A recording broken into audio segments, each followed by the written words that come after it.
त्यानंतरची बातमी आहे साम टीव्हीच्या इम्पॅक्टची। थेट जातोय जालन्यात, कारण जालन्यातच साम टीव्हीचा इम्पॅक्ट पाहायला मिळालाय। या ठिकाणी जिल्हा सामान्य रुग्णालयात फरशीवरती गादी टाकून अपघातग्रस्त रुग्णाला उपचार दिल्याचा प्रकार समोर आला होता। साम टीव्हीने सगळ्यात आधी ही बातमी दाखवली होती आणि यानंतर आता जिल्हा सामान्य प्रशासनाला जाग आली आहे। जनरल वॉर्डमध्ये बेड शिल्लक नसल्यास आता मॉड्यूलर आयसीयूत रुग्णावरती उपचार केले जाणार आहेत। जिल्हा सामान्य रुग्णालय प्रशासनाने हा अगदी महत्त्वाचा निर्णय घेतलाय। पण पाहतो एक्सक्लुसिव्ह बातमी तुम्ही पाहताय, साम टीव्हीचा इम्पॅक्ट पाहताय।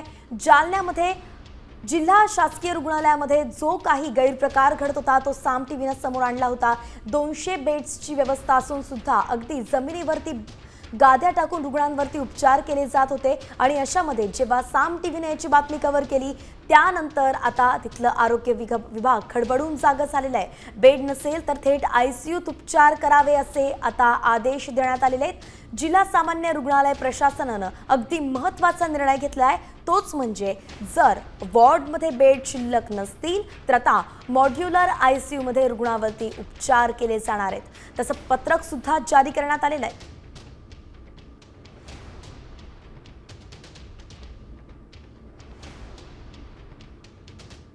जालना येथील सामान्य रुग्णालयामध्ये एका अपघातग्रस्त रुग्णांवर फरशीवर गादी टाकून उपचार केल्याची बातमी साम टीव्हीने दाखवली होती आणि या बातमीची दखल आता आरोग्य प्रशासनाने घेतलेली आपल्याला पाहायला मिळत आहे। आपल्यासोबत स्वतः अतिरिक्त जिल्हा शल्य चिकित्सक सर, खरं तर 2 दिवसापूर्वी जो प्रकार घडला होता त्यानंतर तुम्ही हा महत्त्वाचा निर्णय जो तो घेतलेला आहे, नेमकी काय निर्णय आणि कशा प्रकारे या निर्णयाची अंमलबजावणी तुम्ही करणार आहात?